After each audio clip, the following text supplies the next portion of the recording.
20,000 টাকা 30,000 টাকা দিবে? দিবে না। তাহলে বোঝা গেল কোন কর্মচারী যদি কোন মালিকের কাজ ঠিক মতো না করে তাহলে তার বেতন ঠিকভাবে দেয় না। তাহলে আমরা যদি আল্লাহ রাব্বুল আলামিনের হুকুম আহকাম ঠিক মতো না মানি তাহলে আল্লাহ রাব্বুল আলামিন কি আমাদেরকে এমনি ছেড়ে দিবেন? এমনি ছাড়বেন? এমনি ছাড়বেন না। বান্দা তুমি আল্লাহর হুকুম কতটুকু করলা, আল্লাহর দাসত্বর গোলামি ঠিক মতো করলা কি করলা না, এটার একদিন শেষ হবে। বলুন তো দেখি শেষ হবে কি দিয়া? শেষ হবে আল্লাহ রাব্বুল আলামিন আপনাকে আমাকে ধরার জন্য একটা সিস্টেম রাখছেন। সেই সিস্টেমটা কি? কুল্লু নাফসিন যায়িকাতুল মাউত। জীবন যার আছে তার মৃত্যুর স্বাদ গ্রহণ করতেই হবে।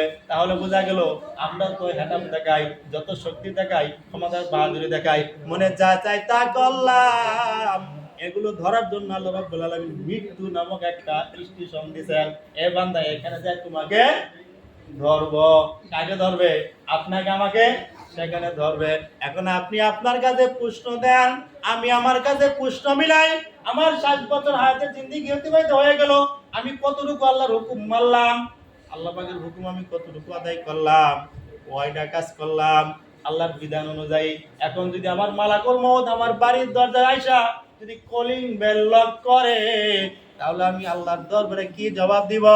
একটু মিলেন, চোখরে খুব বন্ধ করে দেন, মাথার একটু নিচু করে দেন, আর মনকে বোঝান নরে মন।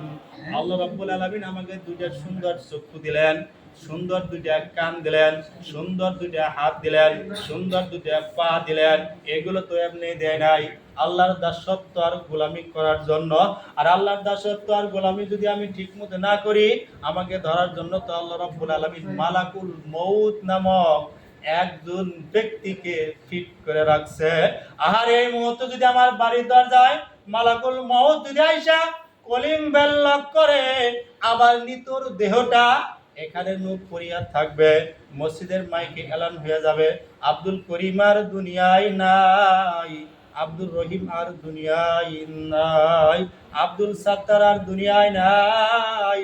লোকজন আপনাকে আমাকে দেখার জন্য আসবে, কেউ বা যাবে বাঁশ কাটতে, কেউ বা যাবে বড়ই পানি গরম করতে, কেউ বা আবার যাবে ওই যে বাজারে মার্কিন খাবার কিনতে, কিছু লোক আবার মসজিদের খাটলিয়া বাড়িতে রাখবে। আর আমার গোসল হইয়া গেল, আমার গোসল কাম সম্পূর্ণ হইয়া গেল, ওই যে বাড়ির আঙ্গিনায় কিনায়, বাড়ির আঙ্গিনায় কিনারায় মৃত্যু ওই যে মসজিদের খাটলিটা শোয়া রাখছে, সেখানে আবার কাপড়ের কাপড় বিছিয়ে রাখছে। আর আমার যখন গোসল শেষ হয়ে গেল, সেখানে আমার দেহটাকে রাইখা সেই সাদা কাপড় দিয়া পেঁচায়া পায়েতে একটা মুড়া দিল, মাথাতে একটা মুড়া দিল, সলকেটের মতো পেঁচায়া খাটলির উপর দিলে রাখিয়া আল্লাহ আল্লাহ আল্লাহ ঠিক টাইম যখন হইয়া গেল, লোকজন উপস্থিত হইয়া গেল। এখন ইমাম সাহেব চার তাকবীর দিয়া জানাজা শেষ করিয়া দিল। আমার ভাই, আমার বন্ধু, আমার ছেলেরা খাটলিকে লইয়া যায়। ভাবলাম আমার ভাই মনে আমার সাথে যাবে, আমার বন্ধু মনে হয় আমার সাথে যাবে, আমার ছেলেরা মনে হয় আমার সাথে যাবে, কিন্তু আমার দেহটা যখন কবরের ভিতরে রাখলো, তিনজন ব্যক্তি নাইমা কবরের ভিতরে রাখলো, দুইজন ব্যক্তি লাফ দিয়ে উঠিয়া গেল। এখনো ভাবলাম, এখনো নৈরাশ হই নাই, যে মনে হয় এই ব্যক্তিরা আমার সাথে রইয়া যাবে। কিন্তু শেষ পর্যন্ত তখন সেই ব্যক্তিরা কবর থেকে লাফ দিয়ে উঠিয়া গেল।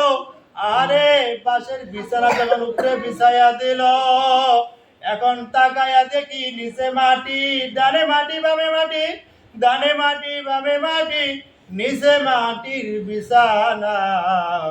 উপরের দিকে তাকায়া দেখলাম শুধু বাসের সামিয়ানা। এখন চিন্তা ভাবনা করিয়া দেখলাম এখন তো আমি একা, আমার তো আর কেউ নাই।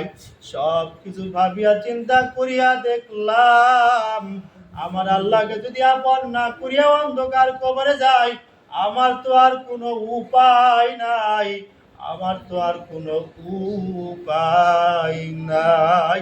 এখন আল্লাহকে আপন করার জন্য একটু মনকে নরম করিয়া দিয়া কিছুক্ষণ সময় আমরা জিকির করব, আর যখন আমরা দরুদ শরীফ পড়ব তখন